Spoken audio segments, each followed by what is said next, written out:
Pengkhianatan di blok barat, Kanada disebut mulai merapat ke Cina, tusuk Amerika dan NATO dari dalam. Ottawa, Beijing.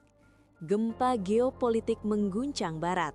Kanada, negara yang selama puluhan tahun dikenal sebagai sekutu paling patuh Amerika Serikat, kini dituding diam-diam membuka pintu ke Cina, musuh strategis Washington dan NATO. Dalam video ini, kita membahas secara mendalam tentang manuver Perdana Menteri Kanada Mark Carney dalam menghadapi situasi geopolitik global yang berubah, terutama terhadap Amerika Serikat yang sudah tidak bersahabat lagi. Langkah Kanada ini dinilai sebagai tamparan keras bagi Amerika, yang selama ini mengklaim aliansi Barat solid dan tak tergoyahkan dalam menghadapi Beijing. Namun realitas di lapangan berkata lain, retakan mulai muncul dari dalam. Sekutu Amerika tapi main dua kaki? Cina selama ini dicap AS sebagai ancaman sistemik, penantang hegemoni global, dan rival utama Barat. Namun, ironisnya, Kanada justru disebut mulai merangkul Beijing lewat kerjasama ekonomi, perdagangan, dan teknologi hijau. Bagi Washington, ini bukan sekadar diplomasi, ini pengkhianatan strategis. Kepentingan nasional Kanada. Pengamat menilai langkah ini lebih didorong oleh kepentingan ekonomi Kanada, terutama akses pasar Cina, investasi infrastruktur hijau, dan diversifikasi mitra dagang di tengah ketegangan global. Namun demikian, resiko ini berpotensi menempatkan Kanada di posisi sulit, terjepit antara kesetiaan lama kepada Amerika dan peluang baru dari Cina. Seorang analis Barat secara belak-belakan mengatakan, ini bukan kerjasama biasa, ini sinyal bahwa Kanada tidak lagi sepenuhnya tunduk kepada Amerika. NATO mulai kehilangan kendali?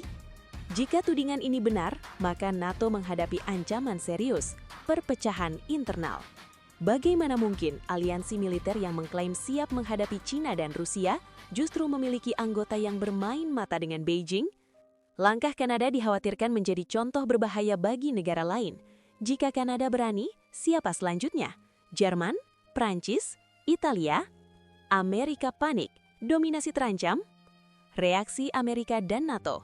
Di Washington, isu ini disebut mulai menimbulkan kekhawatiran diam-diam. Amerika selama ini mengandalkan Kanada sebagai mitra keamanan di Amerika Utara dan sekutu setia dalam setiap kebijakan global, termasuk tekanan terhadap Cina. Sementara itu, pejabat NATO dikabarkan mengamati perkembangan ini dengan hati-hati. Kedekatan salah satu anggota aliansi dengan Beijing dinilai dapat melemahkan posisi kolektif NATO dalam menghadapi Cina dan Rusia secara bersamaan. Di balik layar, Washington disebut mulai gelisah. Amerika selama ini memaksakan garis keras terhadap Cina, namun kini sekutunya sendiri mulai membangkang. Ini memperkuat dugaan bahwa dominasi Amerika melemah, loyalitas sekutu tak lagi absolut, dan dunia unipolar perlahan runtuh. Cina tertawa, Barat terpecah. Bagi Cina, situasi ini adalah kemenangan strategis tanpa satu peluru pun ditembakkan.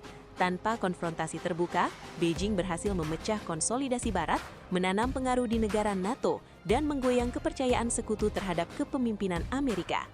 Apakah ini awal keruntuhan blok Barat? Meski belum ada pernyataan resmi soal perubahan aliansi, banyak pihak menilai ini sebagai awal dari era baru, era di mana sekutu Amerika tidak lagi takut menantang Washington. Awal perubahan tatanan global?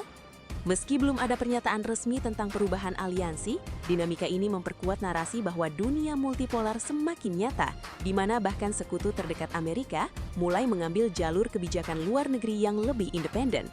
Pertanyaannya kini bukan lagi apakah Barat akan terpecah, tapi kapan dan seberapa besar dampaknya.